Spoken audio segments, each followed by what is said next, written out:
Olá, você em algum momento da sua vida provavelmente já precisou de alguma palavra que o fizesse seguir adiante, superar algum desafio, vencer algum obstáculo na sua vida, uma palavra de encorajamento para que você não desistisse, não desanimasse, que prosseguisse na sua caminhada para atingir o seu objetivo, a sua meta.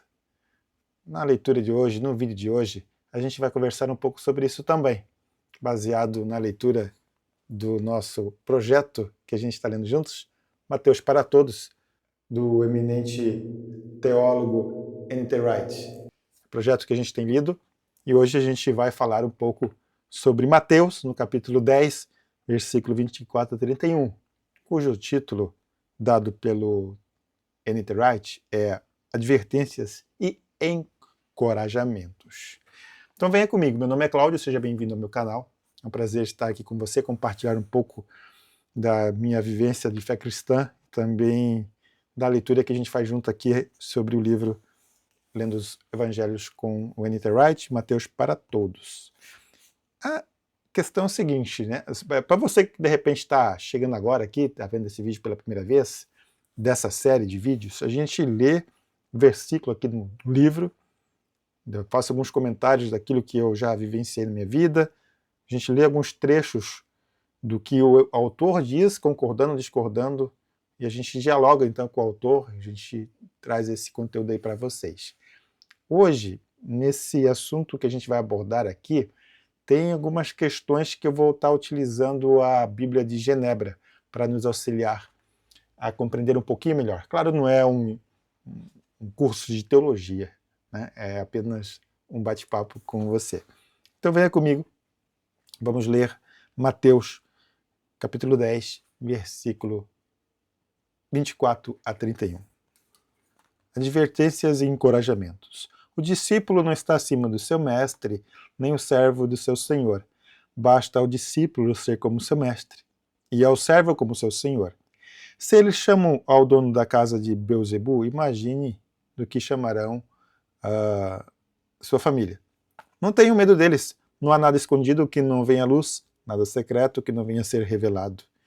O que eles digo no escuro, falem na luz do dia. E o que eu sussurrar em seus ouvidos, anunciem de cima dos telhados das casas, disse Jesus. Não tenho medo de pessoas que podem matar o corpo, mas não podem matar a alma. Vocês devem ter medo daquele que pode destruir corpo e alma no Geena. Quanto vocês conseguiriam por 2 pardais uma moeda se tiverem sorte, e nenhum deles cai no chão sem o conhecimento de seu pai? No que se refere a vocês, até os fios de cabelo da cabeça de vocês foram contados. Por isso, não tenho medo, vocês são muito mais valiosos que um monte de pardais. Esse é o texto. Numa primeira leitura que eu posso dizer para vocês assim, ó, aqui fala de discípulo, fala de servo, fala de mestre, fala de senhor. Eu lembro de ter lido um livreto muito tempo atrás, chamado O Discípulo, de Juan Carlos Ortiz. É um livro maravilhoso, formidável, que ele é um livro simples, mas que traz já essa questão, essa visão de ser servo e reconhecer o senhorio de Jesus, de ser o servo para servir, assim como Jesus serviu, e de ser servo e reconhecer, mais uma vez, que Jesus é o Senhor da minha vida, da tua vida. Essa chamou a atenção para esse detalhe. Na contextualização do tempo de Jesus, quando se passou esse relato aqui nos evangelhos, isso era muito mais comum, porque na sociedade romana da época havia escravos, havia o papel do servo e o papel do senhor. Tanto quanto também no rabinato, nas instituições de ensino religiosas dos judeus da época, havia o discípulo e havia o mestre. Para os gregos também era assim. Então não era algo estranho, só para contextualizar essa fala. Aí ele fala assim, se eles chamam o dono da casa de Beelzebu, imagina do que chamarão sua família. Bom, Beelzebu, aqui é bastante interessante, né, porque a gente vai pesquisando, vai lendo, quando fui ler pela primeira vez, o que é Beelzebu, né? Beelzebu, aí eu já sabia, mas eu quero compartilhar aqui com vocês, né? Beelzebu. Beelzebu fala assim: o grego Beelzebul é uma transliteração de um nome hebraico ou aramaico que designa o príncipe dos demônios. O nome significa provavelmente Senhor dos Céus e aparece no Antigo Testamento também na forma intencionalmente distorcida no nome de Baal-zebud, que significa Senhor das Moscas, como nome para o deus de Ecrom, em 2 Reis, capítulo 1, versículo 2. Então, o nome Beelzebu, ele tem uma conotação negativa de uma entidade religiosa, arcaica, do Antigo Testamento, conhecido pelos judeus como um deus malévolo, que trazia desgraça, punição, Senhor das Moscas. Só um adendo aqui nessa questão do nome, né? Se ele chamar o dono da casa de Beelzebu, imagine como chamarão sua família. Depois, ele fala para não ter medo, tudo mais, e para anunciar o evangelho, porque né, nos eirados, na luz, e tudo certo aí. No versículo 28, ele diz: não tenham medo de pessoas que podem matar o corpo, mas não podem matar a alma. Vocês devem ter medo daqueles que podem destruir o corpo e a alma no Geena. Depois a gente vai entrar numa discordância aqui com o N.T. Wright. Ele fala de Geena. Bom, o que é o Geena, né? Pode destruir o corpo, a alma no Geena. Então eu sempre tive essa opinião de que, de fato, quem pode destruir o corpo e a alma é Deus, e o inimigo, o diabo, não tem essa capacidade. E o que significa Geena? Na Bíblia de Genebra diz assim, de Genebra Bible 5:21, é um contexto de Mateus 5:21 que fala assim, sobre o inferno. Geena é o vale de Inom, um depósito de toda espécie de imundície fora de Jerusalém, onde o fogo queimava constantemente. Era famoso por ser local de sacrifícios humanos pelo fogo durante os reinados de Acás e Manassés. E Jeremias chamou este lugar de Vale da Matança, um símbolo do terrível juízo de Deus. Tenta visualizar assim, um grande lixão da era moderna, onde que se deposita os lixos das cidades e que não tem um tratamento adequado e aquilo ali fica começando a fermentar, tem gente que coloca fogo e começa ali a queimar. Então essa era a percepção que se tinha e do sentido que se tinha deste local, um local horrível, que era impossível de habitar, um local de sofrimento, que as pessoas levavam ali coisas para serem queimadas e, como acabamos de ler na Bíblia de Genebra, no Antigo Testamento, sacrifícios eram feitos neste local, sacrifícios humanos. Então, Geena era também chamado de inferno. E hoje, no cristianismo evangélico, tem algumas correntes que dizem que o inferno ele não é eterno e que Deus é amor e não vai enviar os pecadores, aqueles que o negaram, para o inferno. Aí é uma outra discussão que eu neste momento não quero entrar no assunto, gerar pano para manga. É algo mais recente no movimento cristão evangélico. Aí o N.T. Wright, agora, a gente passa a ler aqui o que ele fala, né? E o que eu destaquei na leitura. Ele fala assim, e é uma provocação para nós. Que ordem a Bíblia repete com mais frequência? Que ordem a Bíblia repete com mais frequência? A gente às vezes pode imaginar que é algo de alguma disciplina moral, de se comportar, de fazer isso, ou de deixar de fazer aquilo, de fazer as orações, de adorar a Deus, sobre trabalhar com finanças. Segundo o autor, a gente está errado. A ordem que encontramos no versículos 26, 28 e 31 é a que mais se lê na palavra, que é: não tenham medo. Uma ordem.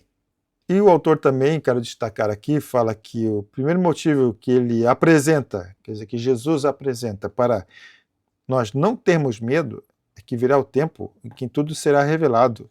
Tudo que hoje é segredo será conhecido, conforme está no texto bíblico. Não há nada escondido que não venha à luz, nada secreto que não venha a ser revelado. Parece que Jesus aqui está prometendo, segundo o autor, que o que virá à luz do dia é a lealdade e a fé dos seus discípulos. Todos saberão que eles seguem o verdadeiro Messias de Israel, o verdadeiro Senhor do mundo. Esse versículo também é usado de uma forma bastante consensual e não necessariamente correta, no sentido de que aquilo que eu e você fazemos, de uma forma oculta, ocultando nossos pecados, aquilo que ninguém vê, aquilo que ninguém sabe, isso de uma forma ou de outra virá à tona. Mas aqui Jesus está trabalhando com os discípulos na visão do Enterwright e no sentido de que a fé deles seria manifesta. Em outras palavras, a verdade virá à tona, a justiça prevalecerá e aqueles que viverem com integridade e inocência, a despeito de que o mundo diga a seu respeito, serão justificados. Ele continua, havia ainda outros inimigos mais obscuros que tinham poder para matar também a alma. O maior risco que o povo da luz corre é quando é ludibriado para combater as trevas com mais trevas. E é olho por olho, dente por dente. Não é esse o caminho. Se nós seguimos o caminho da justiça própria e não seguimos ao que o Senhor ensina, não tivermos nossa vida devotada para o Senhor, segundo Enterwright, esse é o caminho direto para queimar no lixo, no Geena. E Jesus quer que seus seguidores estejam bem conscientes desse fato. É disso que devemos ter medo.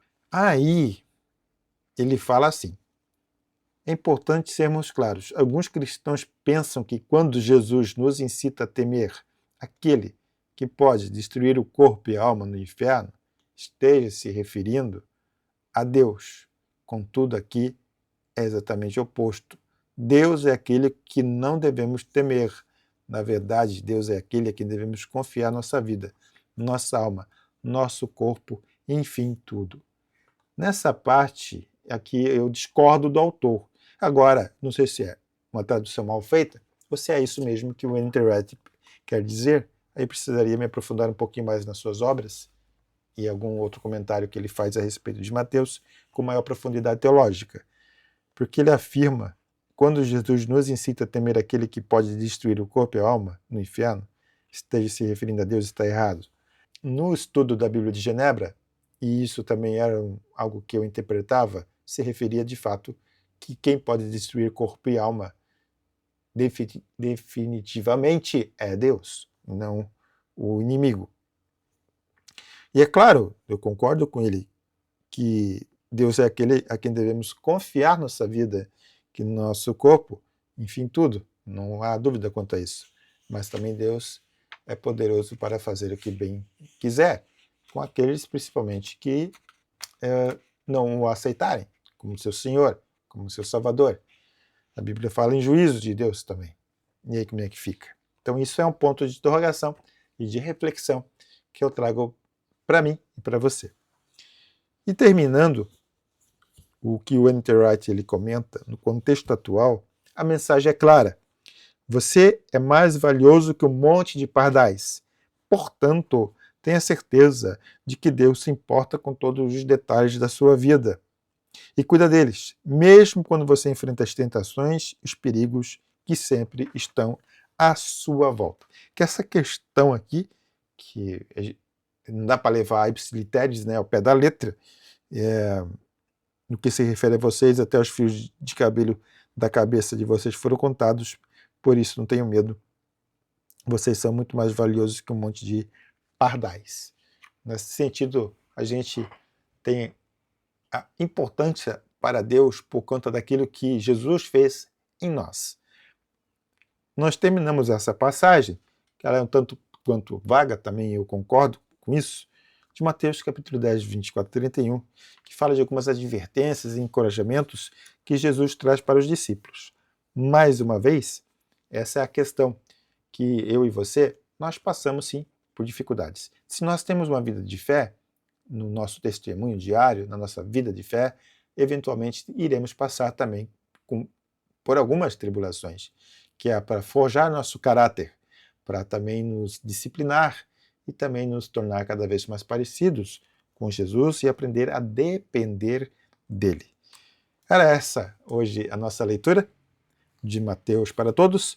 Na próxima a gente vai estar vendo uma situação no qual Jesus causa divisão.